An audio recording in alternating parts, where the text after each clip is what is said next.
don't cheapen the effect with turkey. Like, we're not going for heart-friendly, low-fat here. Yeah. That's what you do while you're listening to rock and roll tales. You just put tater tots on the hot dish. Oh, wow, dude, that's awesome. I got a question for you, too.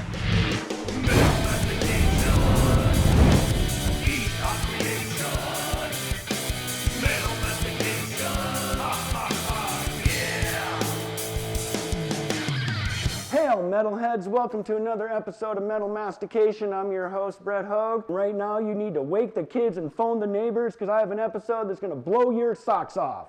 We have the ones, the only, the indomitable kings of thrash, Mr. David Ellefson on bass, and his incomparable partner in crime on the sixth string, Mr. Jeff Young. Hey, David, thank you. Jeff, pleasure, man, thank you. Nice to meet you. Nice to be here. What are we going to cook today?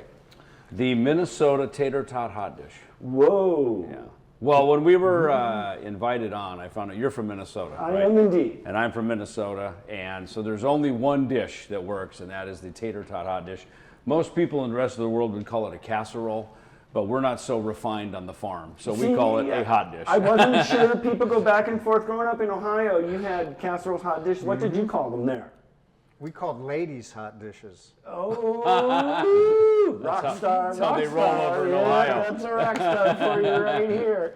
Do either of you do any of the cooking at home? Growing up, my mom did all the cooking. Like a hot dish, for instance, is it would feed the farm hands, right? So not only the four of us in our family, but it would feed any of the, hired hands that were working in the fields and stuff. And it's stick to your ribs kind of food. It is. What about you, Jeff? When you were growing up, who did the cooking? Mama. What was your favorite childhood dish? I liked her custard pudding that she made. Oh, there you I gotta say. And ravioli. Yeah, did she make the ravioli from scratch and everything? That's not easy to do. So that's pretty impressive. It's a process. It's a day-long. Yeah. Mom's in the kitchen. Yeah. Keep out. You're not Italian. You're making Italian. Really? Food. What the hell? You're making ravioli. That's Hell, awesome. Man. So who feels comfortable chopping an onion? First of all, let's wash our hands. Let's wash our hands. Food preparation. Right there. Let's do that. Clean. Yeah. I'm ready to do surgery. Would stand the reason. See, now I just touched that, and I should probably wash my hands again. Yeah. And I'm not like a germaphobe either, but I don't know. I'm just kind of looking that way. Since we don't have hair nets, I feel like we that's a good should idea. get our hair out of the way too. Okay. Yeah. Cry right now. Right. Yeah. Okay. So either of you have any other musicians in the family? Did you, Jeff? Are you the only musician? You the only one?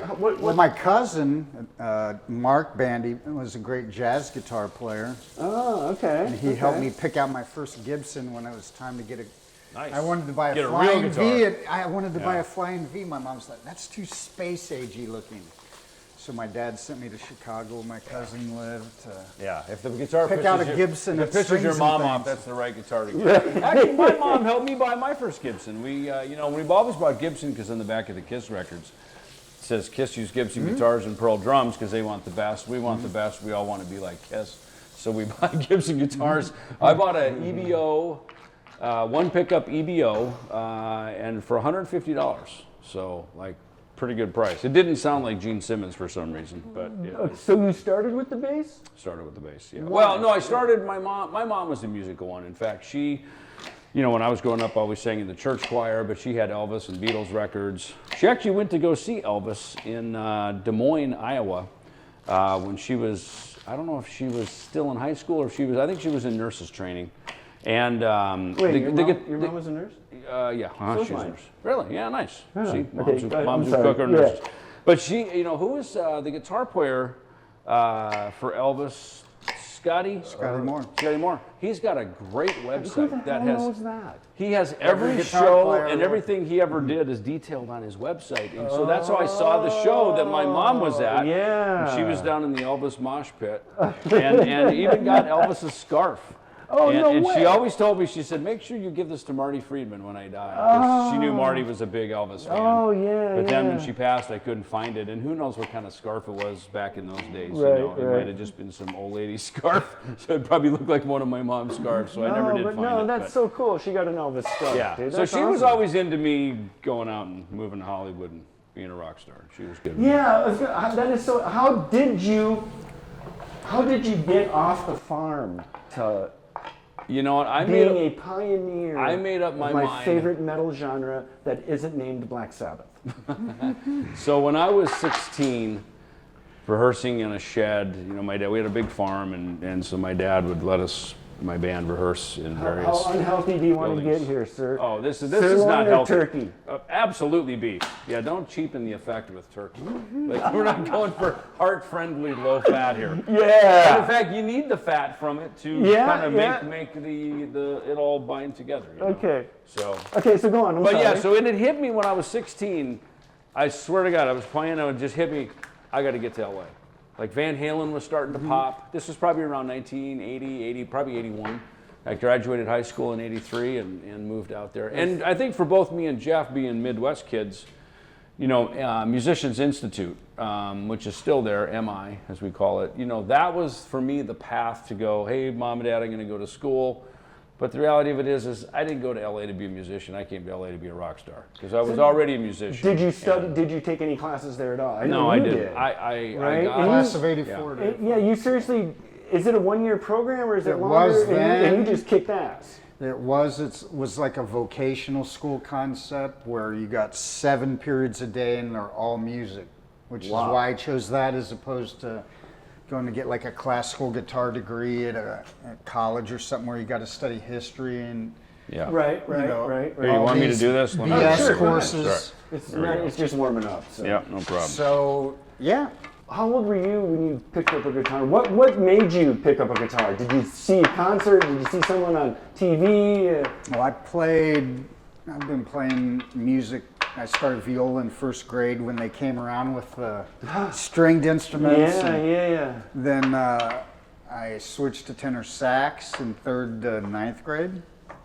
Actually, baritone the last year, so I learned to read bass clef, and that was really cool because it taught like how to read music, all the components that you would read in a score, how to play in time, how to play with 50 other people, you know, with a conductor. So that was really great. And then I found guitar at 14. And my band teacher got pissed because I was giving more attention to the guitar, and I was playing guitar in the talent show, and the band was playing in the pit, and one day a teacher called me out to the stage to do my guitar song right out of band class, and in front of the whole class he chastised me. Jeff Young, you care about that guitar more than you do your saxophone. You should just quit the saxophone. That's right, we both played Go sax. make love Did to you play that thing. tenor or alto? I played tenor. I played tenor too. Dude, really? Played the 8th, but then I learned baritone in 9th because we lost our hot baritone girl. So I learned baritone. The hot sax dish. The hot dish Yeah, the hot baritone. dish, yeah, She bailed. But my conductor in front of the whole class is chastising me, saying I'm giving more attention to my guitar. He told me I should go make love to that thing. Which you then did. And with I your told art him and to your fuck music. off, and the whole class busted out in laughter. It was like a Jeff Spicoli moment. Yeah. And I took his advice though, and I've been making love to that guitar Yeah. for all Yeah. she's worth ever since. I was gonna say for you, from what I understand of the story, some other guy was hired, and you guys were in the same house, and he's like, "Hey, can you help me with Yeah, this I was living solo?" in a house in West Hollywood with Barry Levine, who actually, he did the Angel album covers for Hell of a Band, and the coolest one on earth is It Is in Heaven, where they were sitting in front of the mirror and the logo was right side up. Yeah. No matter how you turn. He did that. He did the Motley Crue Shout at the Devil. So all those And didn't he do Girls, Girls, Kiss Alive Girls. too? The inside of Kiss Alive too. So I he did was all those living at photos, his too. house Yeah. upstairs. We had a 16-track studio, so that's where I got a lot of my producer chops because, 24 hours a day we were able to just be up there and play. Downstairs, right under me, was Jay Reynolds from Malice, Okay, yeah. and I'd give him guitar lessons. Wait, just- you lived in that house? I was over at that Yeah. house. Yeah, Jay. in I fact, met Jay, you before then. So Jay and I, Dave and Jay were friends a little bit, and because he played in Malice, so I guess probably when Dave was growing up in in his Metallica days. So then Jay and I became good friends. We go hang out at the Rainbow and Right goof on. off and stuff. And but I remember going over to his house because he lived with I Barry met Levine. you walked through once. Is- He was goes, it? "Oh, hey, this is Dave." "Oh, hey, Dave." Yeah. And there was about 6 months before you guys were thinking of getting rid of Chris and Guard. He played me Peace Sells. Right. And it was like I was doing like a Gary Moore, John Norum, Yeah. kind of John Sykes, Euro, Thin Lizzy, Eddie Van Halen. And I was like, I heard his voice and I was like, no thanks. So I passed on it then. And then by the time I'd moved out of that house and I was actually playing with Mark Poland Chris's Chris's brother. brother was a drummer. And he never mentioned Megadeth. He never mentioned Chris, and it has zero influence on how I got that gig. We were demoing songs for my project, and out of the woodwork, Jay, it's such a funny story, and it just shows you how destiny and how fortuitous life is. I quit that band with Barry, and I actually moved out of the house because he got he was first a father figure, and then it was more like a Hitler figure. Oh. A little too controlling. Yeah. So I moved out, and the whole band quit with me. And about 4 months later, I said, I want to bury the hatchet with Barry. And so by this time, he was living behind Guitar Center on Sunset. And I went over there, and I was playing in my new demo. And just as I'm getting ready to leave, I'm sitting at Barry's kitchen table, the phone rings. And he picks it up, he's like, hello, and his face goes straight white. He goes, I can't believe it, I haven't seen him in 4 months, and he's sitting at my kitchen dining room table. And he hands me the phone. And This is instant karma, by the way. and it's Jay. Buried the hatchet. Yeah, and it's Jay Yeah. being all cryptic saying, Jeff, I got an amazing business opportunity for you. I'm living in Laurel Canyon now. Can you come over? And I had to go that way on the way to my house anyway. So I said, sure. I stopped by there, and he was like, I'll pay you $50 an hour to help me figure out all Chris Poland's solos off Killing and Peace Sells. Plus, you got to help me write my solos because they only got 2 weeks to do the record. To finish it, right? Remember, there was only 2 $50 weeks an hour left. seems a little cheap. Right? I know. I heard that This was story. 88. Yeah, I heard that, and I'm like, dude, what a 100 steal. and I'm in. Right? Hey, by the way, where are we at here? We have our. You want to add not stuff? to interrupt your story. Yeah, but- do you want? all right, so now we should add. Okay, we just should add this. What are the pause, ingredients? pause Jeff's So amazing far, story. We got onions and ground beef. Onions and ground beef, and see, Cream, you come over here, organic look at ground beef. It has, it's organic. That's okay. No, actually, it's Okay. Angus I was lying. sirloin. This here is the Impress the magic listeners. elixir Good. of every good That's hot organic dish. too. It's called cream of mushroom soup. And this will bring together the craziest elements that you could imagine. As long as this is in the mix, it becomes a hot dish, right? This is That's true. it, This right? is This true. is This true. is it. Am I not right? That Okay. is the ingredient, the mushroom. key ingredient. The key ingredient. Absolutely. So, all right, so should we pour this in? That We're is ready. organic right That there. is. If That's you don't pretty want, you simple. want to leave the fat in there. Yeah, we for sure. Okay. Yeah, this is Yeah, not this a is- low-fat. This is right off the endeavor. farm, dude. This is like. Okay. Let's put some garlic powder in Garlic there. powder. There you go. Mix this After up. garlic, you need Yes, onion. little onion. Throw some onion in there. Even though we have onions, the powder has a little bit of a different flavor. Say when. It is, yeah. Say, so by the way, this I'd say that's about right. We don't need too much. So you know the Lutheran and Methodist church cookbooks, right? Yeah. These things have been added to and amended over like 150 Yes, years, right? yes, And yes. that's where these usually come from. I have one at my you know, house. Yes. and mine has like stains all over it. You know, my mom gave me all her recipes and Yeah, all her that's stuff awesome, when she yeah. passed, of course. Now with this one, are we So- going to add corn and Yes, peas we and are. carrots and all the stuff? That's funny. When I was with Overkill last month, that's what Jason Bittner always used to say that about. I want to know how long this About- takes. I'm hungry. Forrest Gump, right? It was like, Yeah. what was Forrest Gump's girlfriend?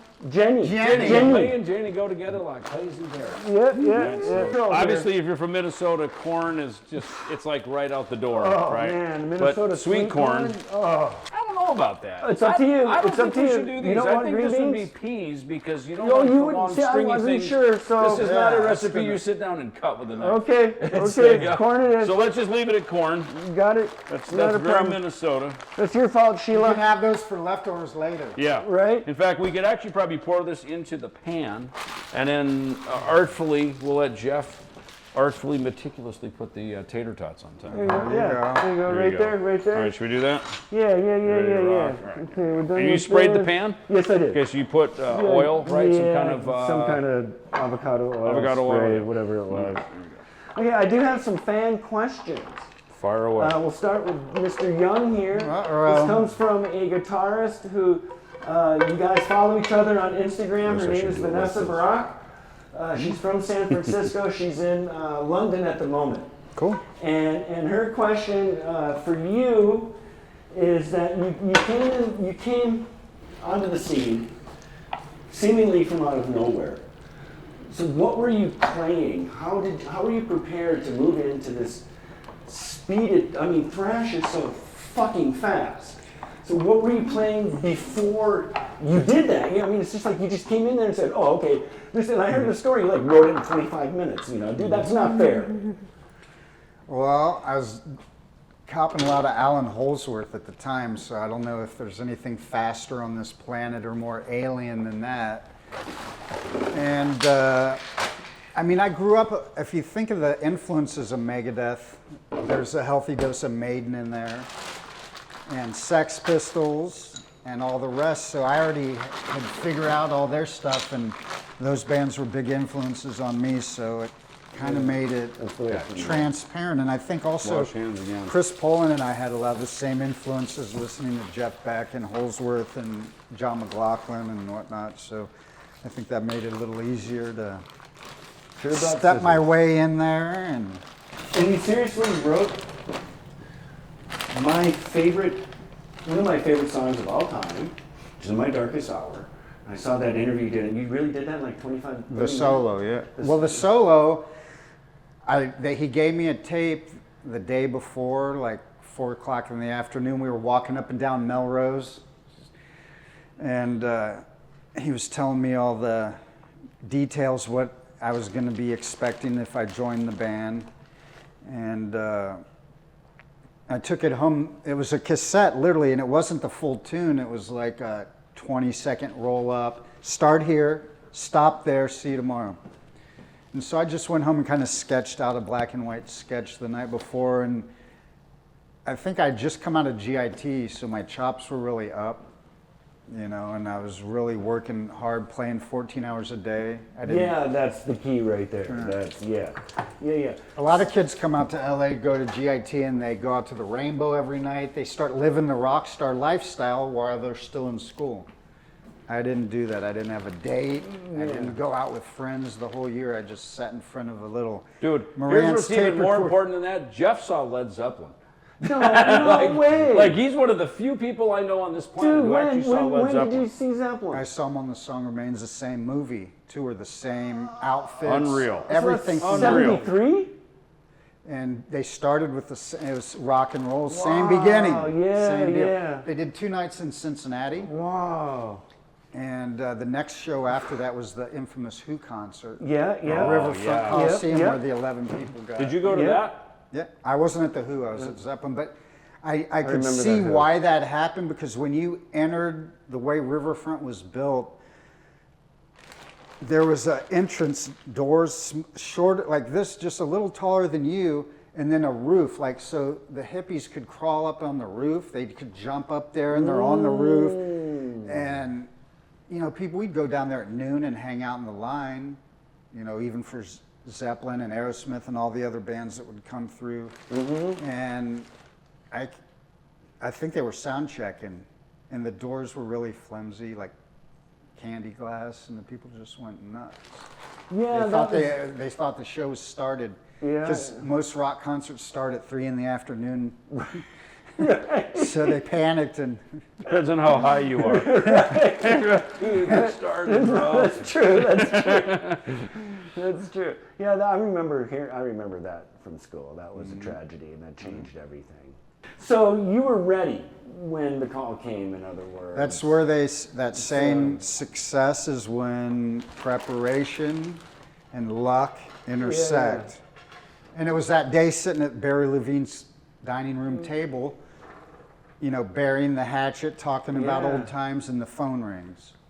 Yeah, what are the chances that Jay would call looking for me that moment in time when... That's beautiful, sir. Not an hour before I arrive, not an hour before I leave, but right while I'm there. So right. That's what you do while you're listening to rock and roll tales. You just put tater tots on the hot dish. Oh, wow, dude, that's awesome. I got a question for you, too. That's all right. I'm good. I like listening to Jeff's stories because we played in a band together. We're in a band together, and we find out we have the same record collection. In fact, remember we were talking about that because Jeff...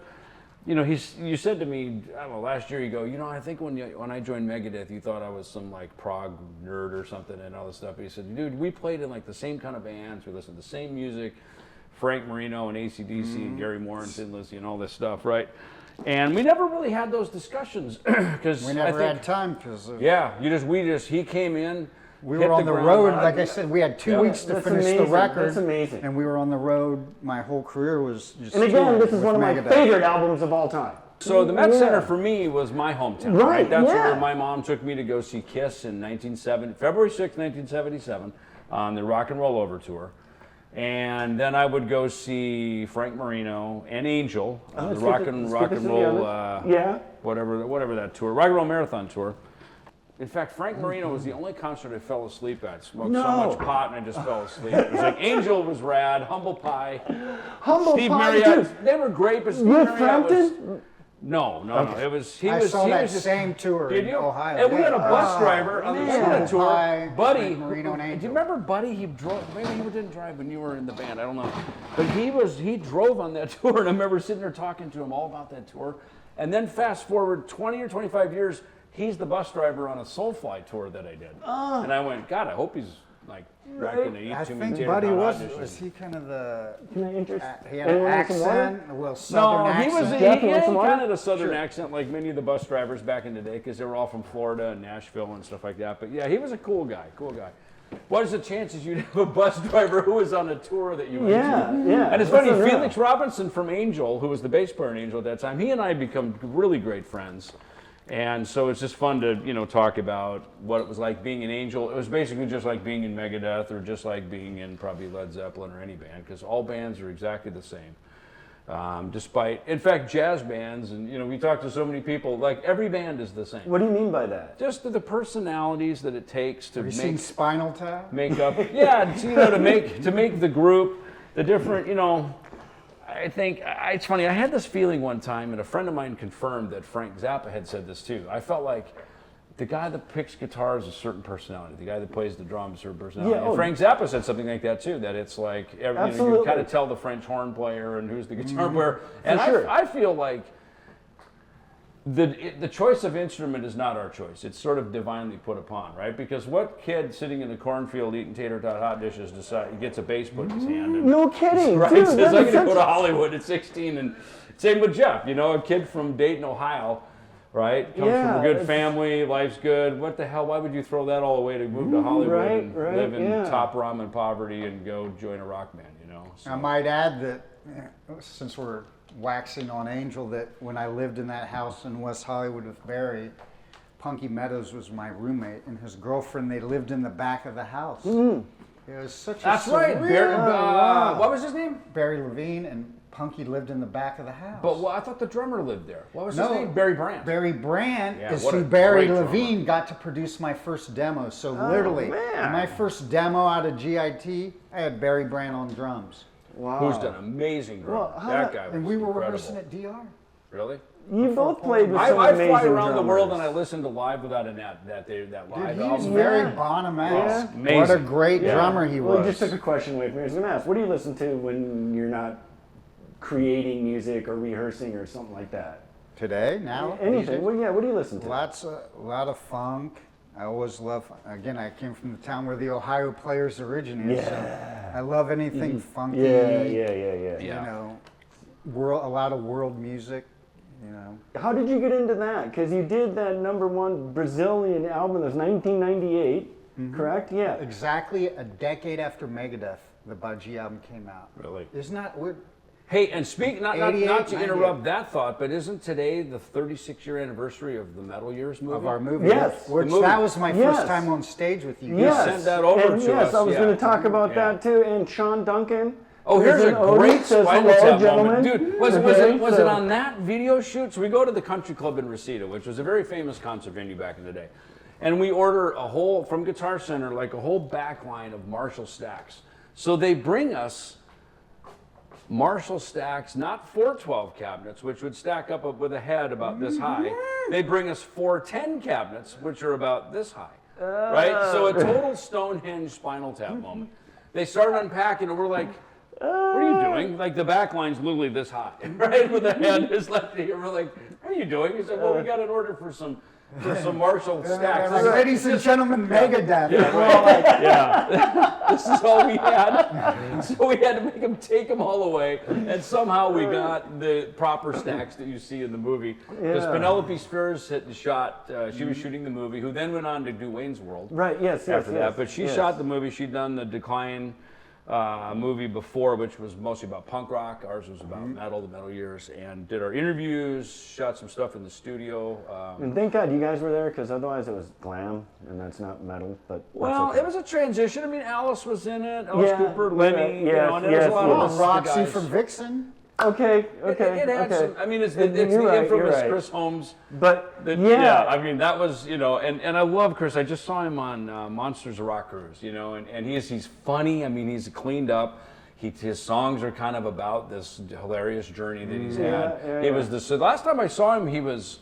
Before that, we were one of the bands to bring the audience in for the Rockstar movie, right, which was filmed at the Sports Arena downtown. It was Bob Chiappardi from Concrete had gotten us there. So we flew in to, it was advertised on the radio, come see Megadeth, the new movie being filmed, I mean, they'd have bands like us to kind of keep the fans coming every day.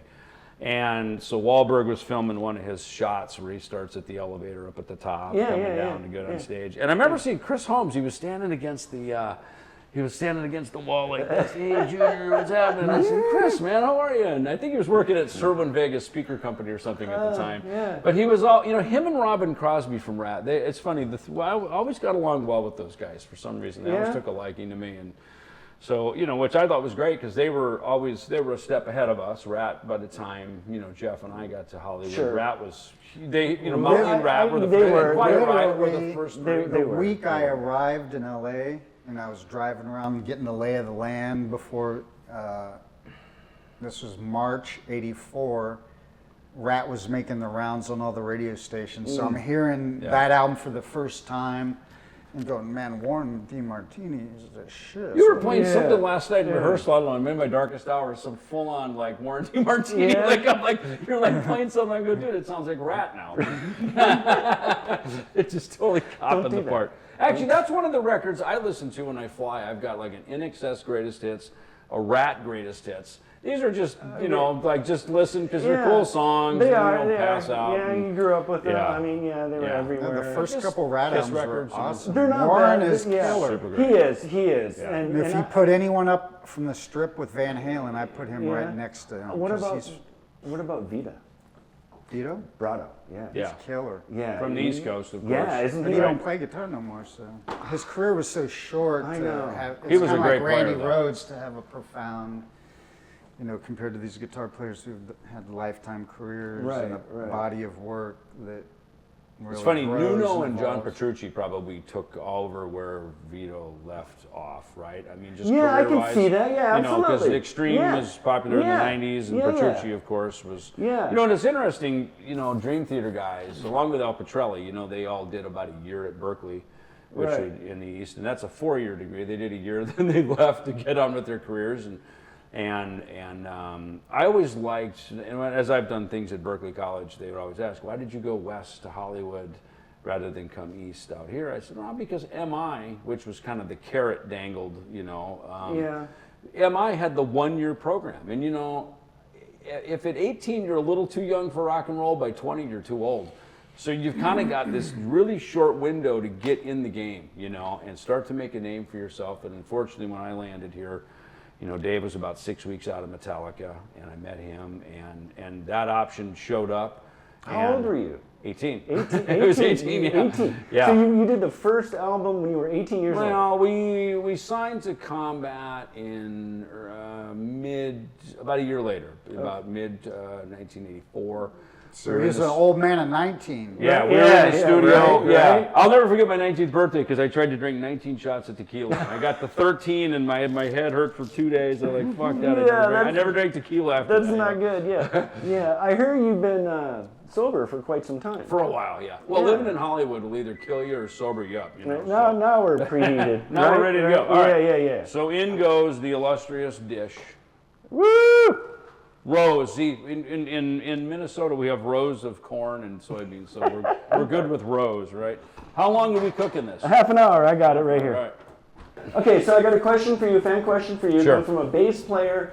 Now, they played at the Metal Hall of Fame last year. Were you there last year? Kings of Thrash?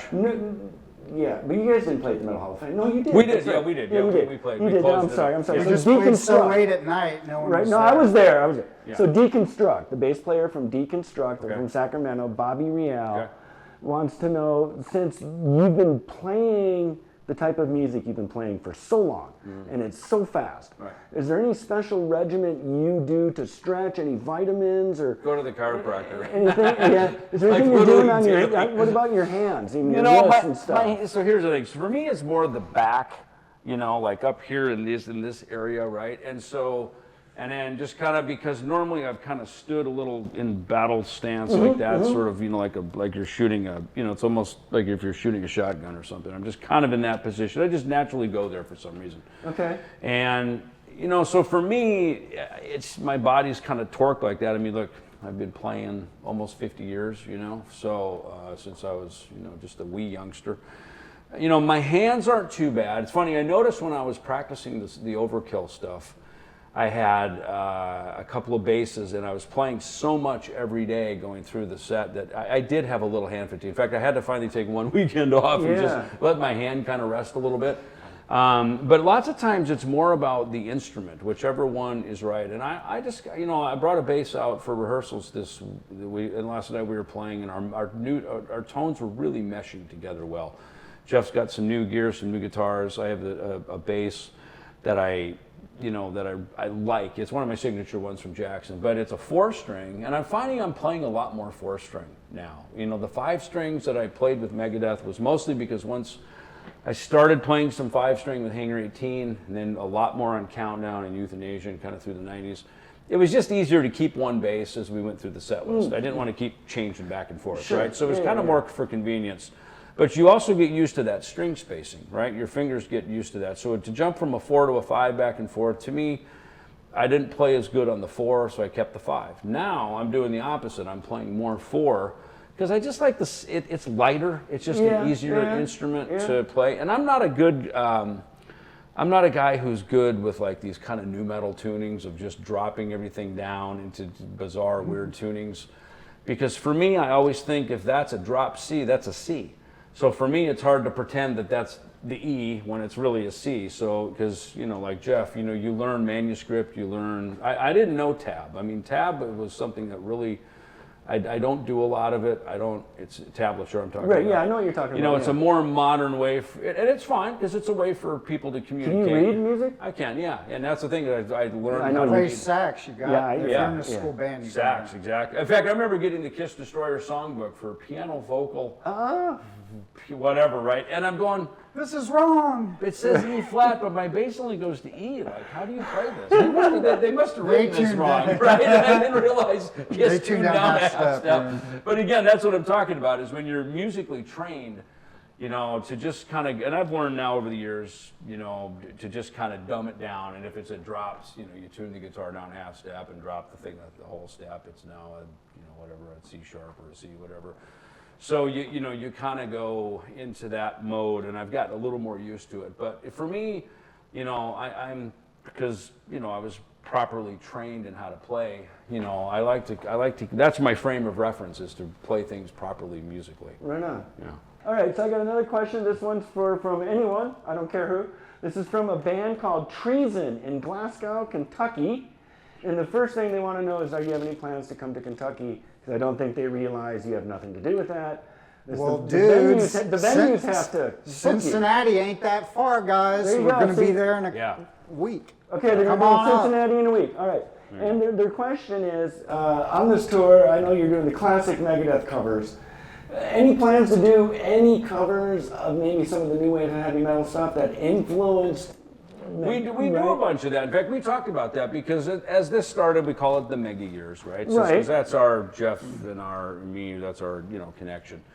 But look, we dipped in. We even pulled out an old Metallica song from, you know, "Jump in the Fire," which is a song Dave wrote and was it was in our first rehearsal set list. We never did play it on stage. I always liked it because it's this pentatonic thing that, you know, I could play it on guitar. I thought it was kind of a fun, fun riff. So we've played that on stage a couple of times. Swords and Tequila by Riot, we do a lot. Riot, yep. But I don't know if we killer, ever went man. into, we did it. And we had the guitarist Rick Ventura. There's a video on our Yeah, YouTube. yeah. He joined us at the Gramercy in New York, and we did it. So Oh, that that's was like, awesome. which is a trip. That's awesome, yeah. As a kid in Dayton, Ohio, I saw Riot at Hare Arena, front row, and Mark Riel was the real mastermind right, of Riot. yeah. But I liked Rick's playing better, and I stood on his side of the stage. Now, flash forward all these years later, he's my buddy, and I call him, dude, we're playing New York. You want to come up and do Swords with us? And that's why I think we gave him the idea to do his Riot reboot that they're doing. Yeah, the Riot Act thing. Well, you know, back in that day, there's a couple of things, right? So like how you know, were at the concert door and people start rushing. And my friends and I, we had just seen ACDC on the Midnight Special. And it was November 24th, 1978. And then they went and played with, they were on a short Midwest run of dates with Cheap Trick, who were on, the Dream Police record hadn't even come out yet. I think they'd played a couple, this was right after Budokan, right? So they were huge, right? So to see ACDC, and I was front row. I was one of those, I just ran to the front. I was like, I can't believe I'm like right at the barricade. Yeah. And I remember when they started, they played like Live Wire. And I remember when it started off, you know, had all the marshals and everything. It was like, this is really awesome. And then when Angus came in, just fucking ripped my ears off. I mean, I was like, this is going to cause permanent hearing damage, you know. But you know, then other bands, I remember going to see like April Wine or something, and a band called 707 opened for them. And Van Halen on the Women and Children First tour, the World or whatever that was, 1980 invasion. Yeah. Talus was, I believe, opening for them, which no doubt would again lead to, then you hear the stories about how Roth wanted to get Billy Sheehan in the band, and they stood by Michael at that time. And then, of course, when Roth went solo, he got Billy playing bass in the band. So there was a lot of cool bands that I think probably in the Midwest, you know. We saw probably a lot of the same tours. I saw Sabbath with Van Halen. Yeah, you guys need to cover some Sabbath. I want, you know. I was right in front of Eddie. Yeah. That's how I learned where his hands went. That was my first And I didn't know, because we didn't know about tapping. I figured out that part in Eruption on 2 strings, and I played it like the da-da-da-da-da on 2 strings hammering. And I was like, well, that's a lot easier. And I went home. Just do this. That's All right. awesome. That's awesome. Well, you know, it's funny, you hear like Foreigner, right? Like one of somebody, I don't know if it was Dirty White Boy or whatever it was, but you hear, you know, tapping. There's a great video I just saw of Kiss from like Ace probably did that. and Ace was tapping and doing some tapping stuff. Absolutely. It was like Mike Douglas TV show or whatever they were on. Yeah, right? tell me it doesn't go all the way back to classical violinists and shit. There was a you see them doing it all the time. They're playing Vivaldi, right? They're up there tapping. Yeah, I mean, it goes way back. But what Eddie did is he pioneered a whole style around it, and he took it way farther. You know, he exploited the whole thing every which way more than anyone ever had. I like Steve Hackett from Genesis did that. Yes, he was. Billy Gibbons did that. Right, you know? right. So are you guys working on new music, Kings of Thrash, new music? You know, we've kind of decided, so when Jeff and I reconnected, ironically, was at 2022, around the first thing we did, we had no intention of ever playing a Megadeth song for the rest of our lives. I came in with 2 songs. We went over to his drummer from the Lucid, Mike Heller's house, and he helped me finish. I said, I got this riff. He'd help me finish the sentence in this part. So by the end of day 1, we had 2 songs demoed. Right on. About a couple months later, he was back in LA. Now he comes with 2 ideas. Well, I want to hear them. And you will, because they're on the record. So now we had 4. And right when we had 4 songs demoed, I got a call from the Ultimate Jam at the Whiskey, and they were doing a big 4 night, and they invited me to do the Megadeth, and I said, well, I'm writing with David Ellefson. You want me to ask him? And he flew in, and that's when we met Chaz, and that's when Kings of Thrash was born by accident. It wasn't an intent, it wasn't a desire. That's such a cool story. I had one requirement. I said, as long as we play Mary Jane. Because, you know, that song was that was the first song written for the So Far So Good So Well Yeah, record. In fact, really? I was telling Chris Poland last night. There's some video. I said, there's some video of him and Gar, and he even said, he goes, I played Mary Jane. I said, right, it was back in a different day. Right. But so that was the end of the Peace Cells tour with Overkill opening for us. Yes. As our support act, Right, ironically. right. So me and Bobby got to share some stories last month about that. But so that song, and then, we came off the tour, and me, Dave, and Chuck wrote the record, and then, transitioned to Jeff coming in. And, I think what happened when we did that Ultimate Jam was we played In My Darkest Hour, which is really, Jeff's got key solos in there.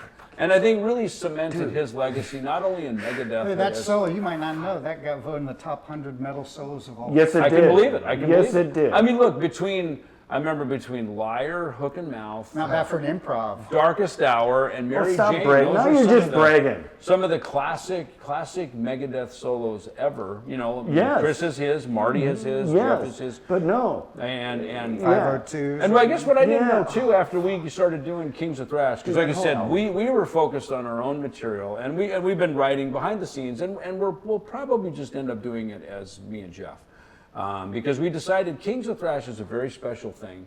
It's a very set group of guys, the four of us.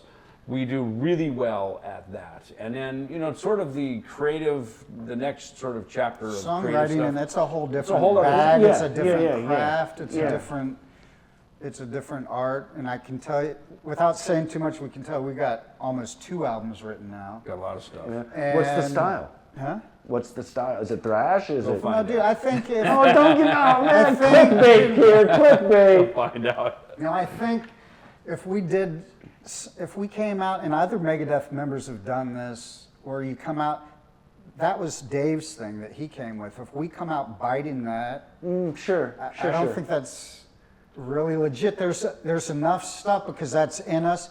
And there's fast music. I mean, whether Yeah, our just please. influences were Maiden, it's not that far of a stretch between Maiden and My Last Words off Peace Cells. So we've brought all of our influences. We had, we were 24 and 5, 6 years old back then. We've lived 10 lifetimes since then. Yeah. So we're bringing all the things we love. Yeah. There's definitely funk in there. A lot of Thin the songs Lizzy. danceable. Yeah. Thin Lizzy's one of my favorite Oh, yeah, bands. You right can on, really yeah. feel that Yeah. in there. So there's enough elements that the fans of our previous endeavors will be happy, but that's kind of a niche audience if you think about it, speed metal.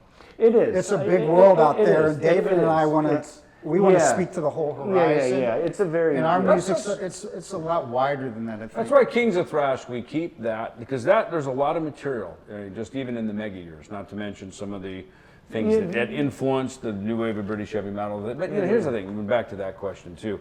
This isn't just some karaoke cover band. So, let's play some Maiden, let's play some this, because we do that in Metal Allegiance, Yeah. right? So for me, I kind of feel like that's segregated over there, where Right we on. pay homage to a lot of our heroes, as well as we play our original material. I think for what Jeff and I are doing in Kings of Thrash, we keep it focused on the mega years, tip a little bit into a couple of Riot and some things like that. But it's not just it's not just some 80s cover band where we just play anything. I think it's important with whatever group it is. Jeff, when he does original music, he keeps it over here. When I do things with Dieth or whatever, I keep it very focused. And it doesn't have to be Megadeth centric at all. In fact, I think it's better when it's not, because you sort of keep everything in its lane. And I the think that's fan, important. if we came out with an album, the Megadeth fans would do nothing but Rip on. lambast Oh, us yeah. for biting off the Megadeth style. Yeah. So, and rightfully so, right? So I don't know, as we're long as you're playing fast, keeping dude. true to It seems like ourselves. blending. Yeah. I mean, there's, Seriously, dude. and to be honest, And you, that's sir, a melt great. my brain all the time. Please You don't stop doing you that. brought a great point up. The word thrash. When we started Kings of Thrash, I looked up that word Yeah. because we weren't sure if Yeah. we wanted to use that name, and actually our buddy thought of it. Thrash, and when like the metal fans go, "That's not thrash." Well, bullshit. Any fast passage of music. It could be country. It could be classical. And when you look it up in the dictionary, thrash is a fast passage of music. of any genre. Correct. And it's got stereotyped Please don't and do kind that, of a misnomer when you say speed metal. Right, yeah. Hey, growing up in the Midwest, man, I mean, country and Western. Yeah, I was gonna. Right, every band was around. But see, you grew up on a farm, and I'm Yeah. sure you're listening to country western music. It's everywhere. What got you everything into from rock the and Statler rock? Brothers to Charlie Pride. I mean, my mom being the musical one in the family. You know, I remember when we bought the Wurlitzer organ, it had this brand new technology called the cassette player in it, right? And we had Jesus Christ Superstar.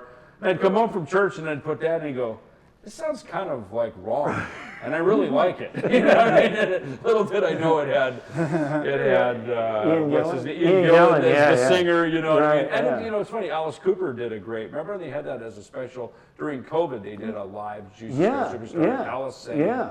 I forgot who he sang, but it's freaking great, man. Yeah. It was You hang awesome. out with Alice over there in You know, Arizona? a little bit. I just saw him the other night. We were at an event for I a saw promoter that. friend. Yeah, I Yeah, saw that. for Danny Zalisco. Yeah. You know, it's funny. Alice and I, we live like 20 minutes from each other, but we'll always see each other on the other side of the world at some festival in Spain. Yeah. You know, we've threatened to play golf together a couple of times. You know, I kids heard are he's friends. really and- good. Oh, he's fantastic. No, Yeah. he's, How's he's your golf great, game? so.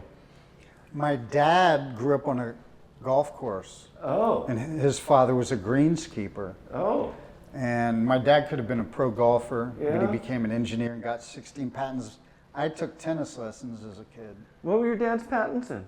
Oh, too many things. Stephen. I What met kind his of parents when we played on Yeah. the Dio tour. We Yeah. played in And Dayton. They how came smart down. was his They're dad? a lovely family, and they're dressed very nice, and you can Yeah. tell they've done very well in their life. And then we're sitting there telling them, you know, we just walk off stage, so we're all jacked up, you know, feeling all great about being rock stars, you know. And you can tell Jeff's dad's going, just like my dad would do. My dad would. I remember when we finally headlined on the Countdown to Extinction tour, New Year's Eve of '92 to '93. We were just starting the next leg of the tour with Stone Temple Pilots as our support. And, you know, we sold out Long Beach Arena. And I remember my mom and dad come out, and my dad's, you know, because he'd always be like, when are you going to write better songs? And no, and stop swearing on stage. And always getting Dave's face up on We're stuff. not in Kansas Yeah, anymore, right. I was Toto. like, Dad, this is kind of how we do it, you know. And then he came out to Long Beach Arena, and it, you know, the place is sold out, and he's looking around going, okay, keep doing more of this, you know, like maybe this will work, you know, but you know, how much more time do you have, you know? And I remember when I finally bought a house and, you know, settled down and had kind of a nice life in Scottsdale, and he was, you know, but right before he passed, and you could tell he was like, okay, my brother Elliot was taking over the farm with the tater tot dishes, and I was, you know, rocking, and Megadeth we were finding our way, and we were, you know, so my dad didn't understand music, but he understood business, you know. Yeah. He'd buy Billboard magazine, and, you know, so we'd always kind of talk shop about numbers and business and music business stuff, whereas, you know, my mom, it's funny, when my mom was in the Behind the Music VH1, the people that did it, they had just done the Creed one, and, you know, they always wanted to have a parent in there just to show that. Her line is the best. Oh, Megadeth, here we go. Here we go. And she just happened to be in town that week. I said, hey, Mom, they need a parent. You know, Dave's family had passed on, and you know, my dad was gone, so she happened to be there. I said, can you be in this Behind the Music? And she, I guess so, you know. We probably just made a tater tot hot dish too, right? And so she, you know, she was kind enough to do it. I remember we all left the house. We just left her there. Yeah. And That's she, great. you know, I just said, you know, make yourself comfortable and just, you know, whatever you want to say, you know. So. I've not seen that episode. What was her line that was so good? Oh, when she found out the name of the band was Megadeth, she goes, oh, Megadeth, here we go.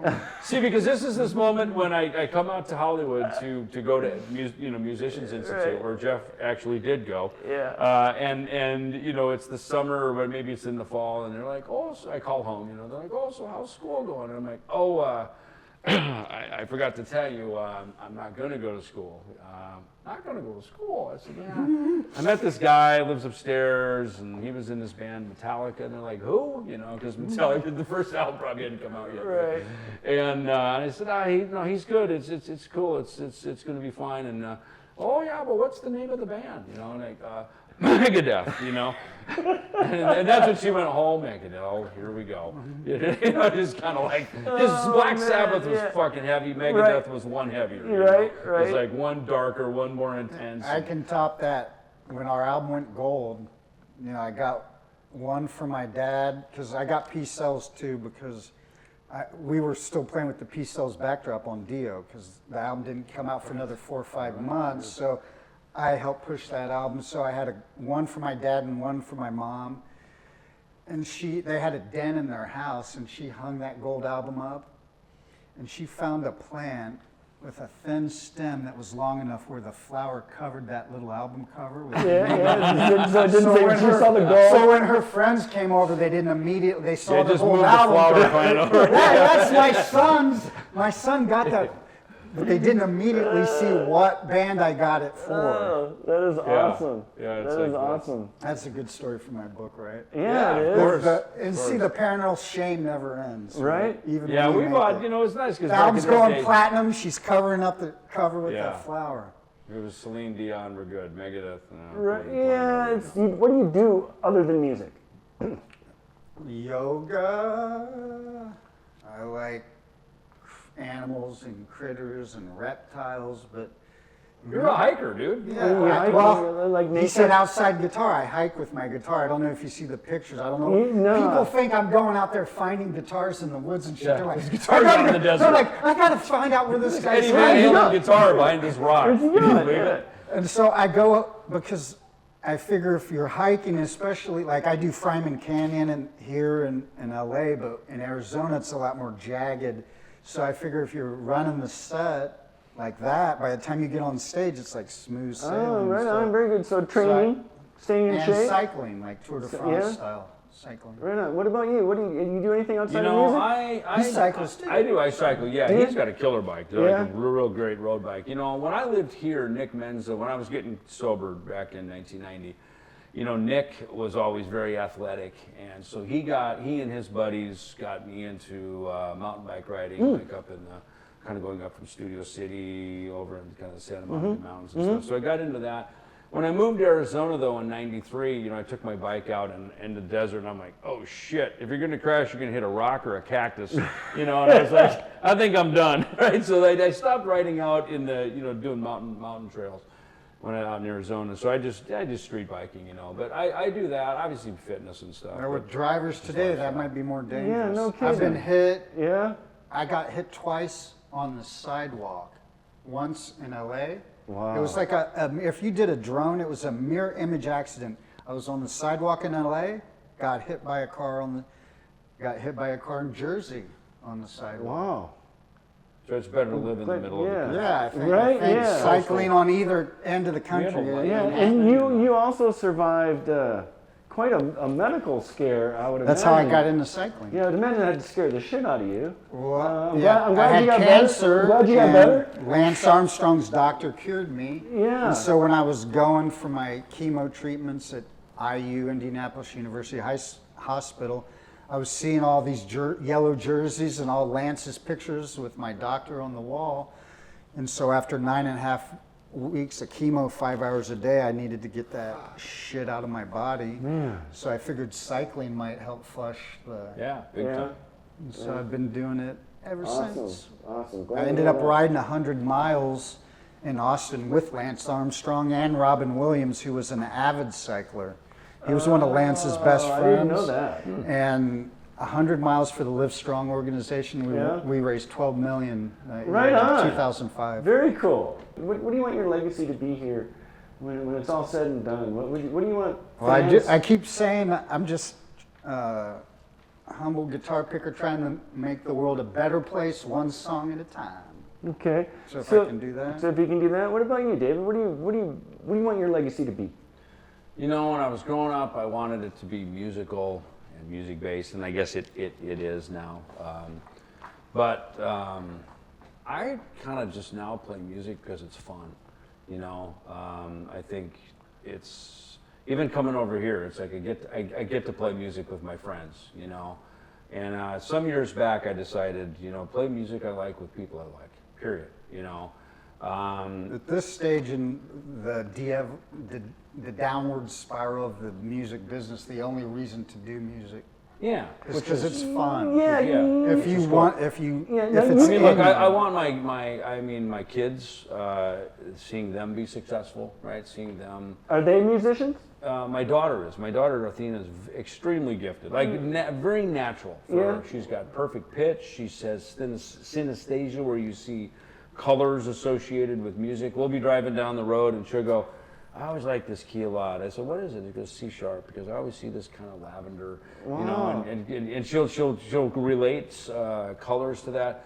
You know, she'll hear a door open and she'll go, that's an F. You know, like the squeak on a car drive by, and she goes, that's a G. You know, she can just pull like. Are you sure she's right? You know she's right though.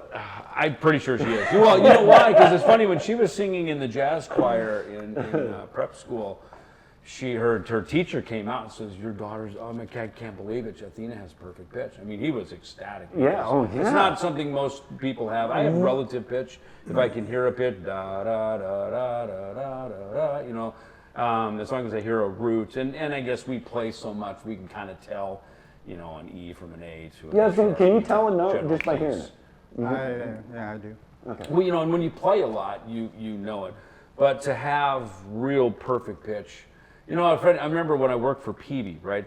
For a few years I wasn't with Megadeth, I worked for Peavey. Jordan Rudess, who's the keyboard player in Dream Theater, we had him, he was scheduled to do a performance in the Peavey booth at NAMM.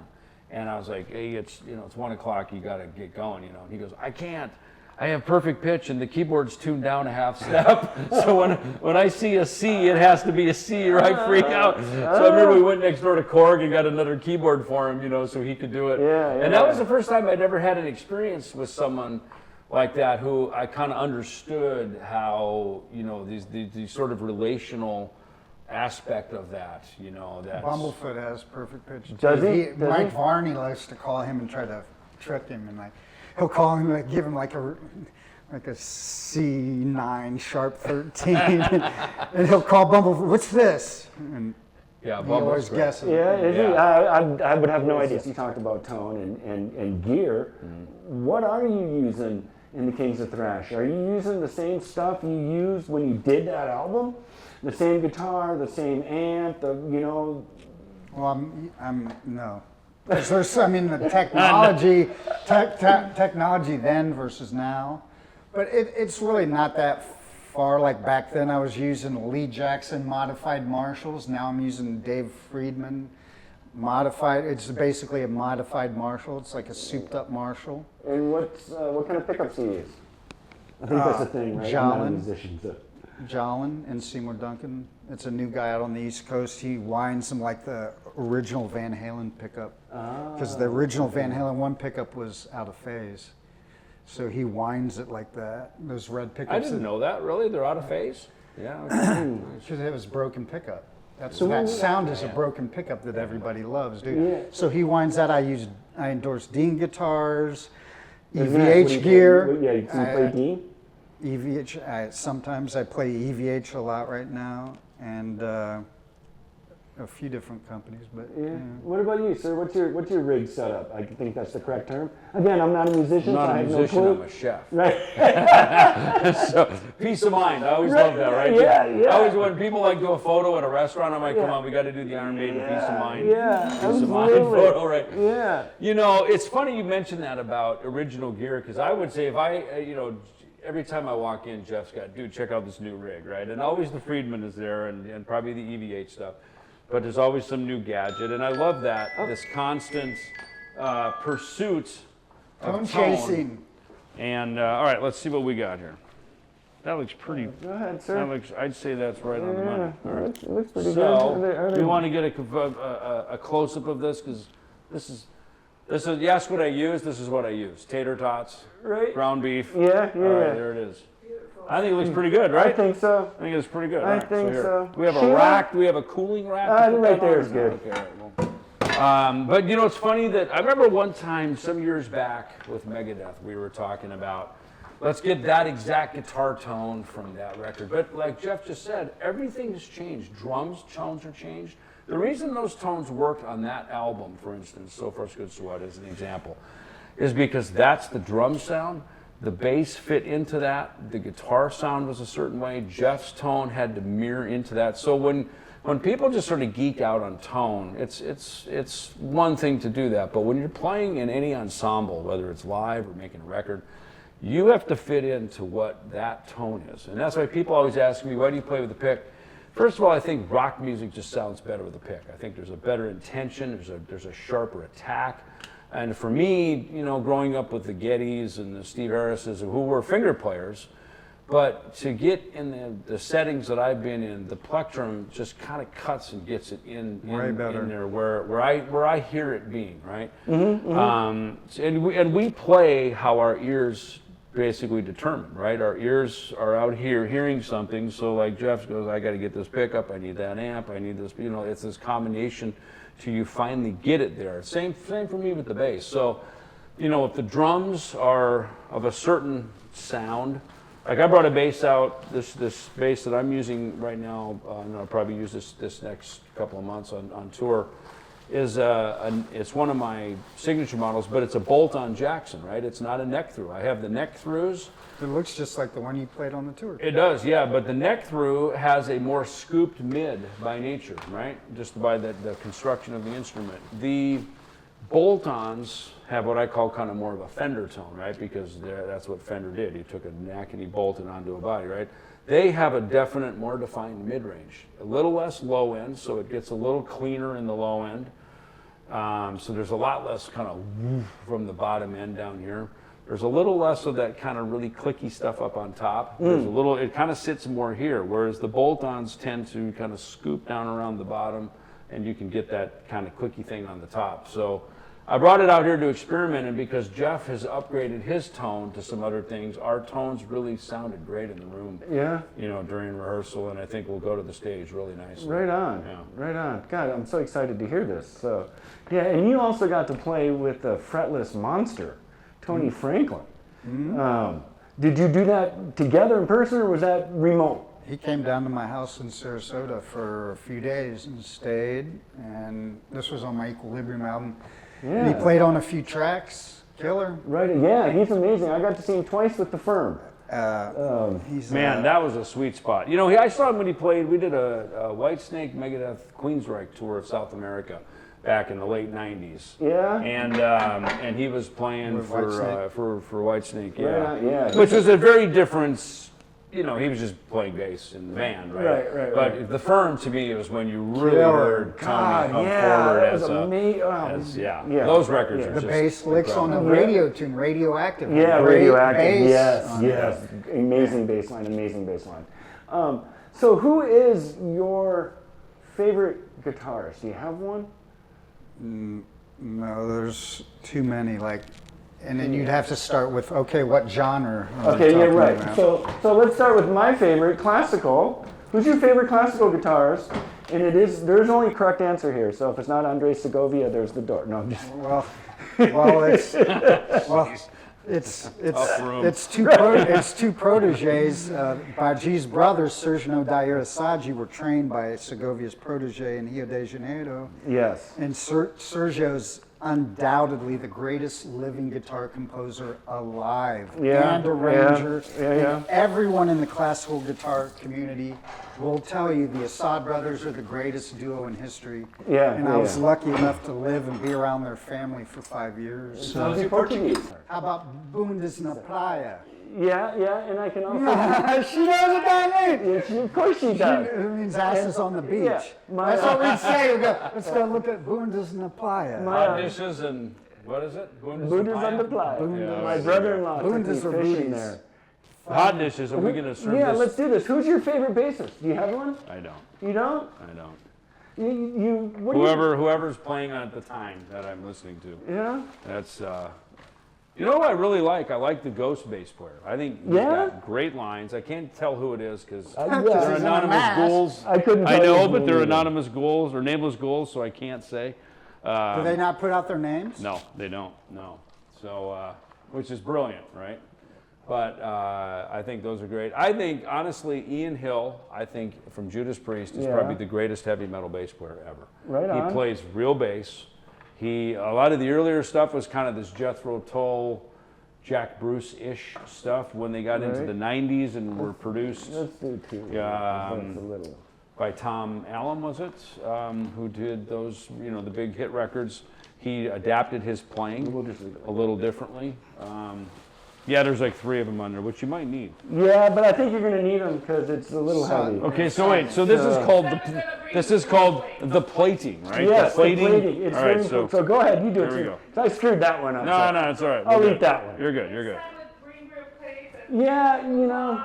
Okay. We got to make sure every plate has some tater tots. We can Otherwise we can do real stuff You too. kind of We missed can. the point of it all. No, there's tater tots there. Come on. No, man. you're good. Yeah, you're good. And we need, yeah, right here. Come on in. This is all part of the act here. We forgot hot sauce though. Man. All right, this looks like a true Midwest dish here. And I was saying the only other thing, if we wanted to add dessert, we could have added scotcheroos. Oh, Which is, as we used to call them, Rice Krispie bars, not Rice Krispie treats. Big difference, because Rice Krispie treats are the ones that have the marshmallows in it. The Rice Krispie bars are made with Karo syrup and peanut butter. Yes. So basically, everything that sends you to the Mayo Clinic to die. Yeah, is but what's in those this are so good though with the peanut butter in there. Man. Let's see. I think I didn't bring any. Are we going to salt. dig in? So let's You go dig it? ahead. Go ahead. If you So we wanna got say, you our- wanna say grace. I'm looking for salt. All right. This is the Lutheran got prayer. water. This is the Lutheran prayer. You got to do it. All right. Okay, So okay. So come, Lord Jesus, be our guest. Let these gifts to us be blessed. Amen. Amen. Straight out of the Lutheran Right, doxology right there. No, right? no. Here we go. Yeah, you want some more water? Do you I want a got some water. I Coke? got water right here. I'm good. Okay. And I'm with Jeff. I'm all about a little salt and pepper. Okay. Yeah. We need know. some of that. Right. Not bad. Yeah? We did all right. Yeah. Did we do all right? I think we did okay. What We do will you live think? to fight What are you another looking day. for, sir? Killer. This is what I'm looking for. That's pretty high end for a tater tot hot dish, but it will work. The Himalayan pink salt. Right. My love, do you want some? I like it. No, this is great, man. Thank you guys so much for this. You're welcome. This is awesome.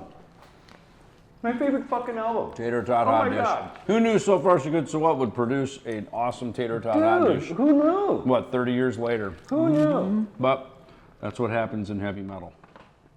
So, Metal hot dish.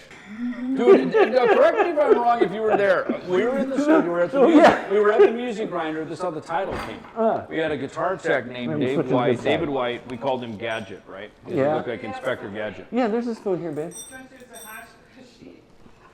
So, best I remember it, we were sitting there, I was standing like this, and I said, well, so far so good. And he goes, and he's smoking, he goes, so what? Ha ha ha ha ha, right? And that, as best I remember, is how the album title came up. And we were all laughing about Because it it. was going to be, no warning, no second chance. Is that what it was going to be called? It was going to be no warning, no second chance. I did not know that. And that was off of, That's what he said to Lars and James. What? No warning, no second chance? yeah, on the way out the door. And that, of course, because the song that was called No Survivors was the opening track on the record. Set the World Afire. Set the World Afire. We renamed it. So we had Into the Lungs of Hell and then into Set the World Afire. So I did not know that. No Warning, No Second Chance. That was really going to be, that was the kind of working title. I did not know that. And you play all the acoustics. I have a photographic memory to go with no my shit. pitch. You play all the acoustics on that album too, right? That's all you? Now, for the uninitiated like me, because I have friends who are musicians too, right? And they're listening to a song, listen to like Maiden, for example. Okay, and one solo comes on, and they go, oh, that's Dave. Right. Okay, and another solo comes on, and they go, that's It's Adrian. Adrian. Thank Yeah, you. for sure. Right? Yeah. So, which solos are you playing is what I want to know on that album. The good ones. They're very defined. It has to be, but I honestly, unless Well, I'll tell you, the I- first time you hear me solo is the last, at the end of Set the World Afire. Okay. So I'll listen. Yeah, I know it. Yeah. His stuff, you know what, traditionally, you know, Dave was real shoot from the hip, very guttural, Pentatonic. gutsy guitar player, right? Just sort of in his attitude. Chris Poland, of course, was very smooth, of a different genre. When Jeff came in, also a rock and roll guitar player, but had also a smoothness, a legato smoothness about his playing. Yet on the things like take Hook and Mouth, right? The first licks are him, you know, very staccato, choppy kind of. Okay, yeah. It's like a Flight of the Bumblebee Flight of is the what I was Bumblebee. trying to do. And then Dave's is the one after that. So Okay. if we need to listen to two back together, Yeah, Dave then. Murray, Adrian Smith, that Yeah. would be it on Hook and Okay. Mouth. Jeff's first, Dave's second. And I did the first solo in 502 with the harmonizer. And I did Hook and Mouth, what he just mentioned, and the Mary Jane is all me. Yeah. And How much some in music? Liar. I didn't know you played all the acoustics either until you told me that. I didn't realize. Yeah. I thought Jeff came in and just played 4 solos and was out. And I did the rhythms too, man. And he touched pretty much every song. Yeah. Set the world afire. You're right. It's the solo. I at did the all end. the rhythms. Yeah. And then I learned the acoustic and wrote what they needed. Yeah, I was gonna. How much of that album? How much of that did you write? 'Cause you got writing credit on that one too. There was no writing because there was only 2 weeks, but I did do some arranging. Oh, okay, okay. By default, when I cut the solo for Darkest Hour, there's me and the second engineer were the only people in the studio. For most of it, it was just me and Matt Freeman. And I was listening to Darkest Hour. The end climbs. After at the end, at the very end, it did that like twice as long. And I said, I looked at Matt and go, man, that's way too long. And we cut it out of the tape right there on the spot. Well, you And did it perfectly. He never said anything, but Yeah. and then we did one other thing in that we edited something else out. We literally cut tape. Because that's the best With song. no permission. Dude, that's one of the best songs I've ever heard.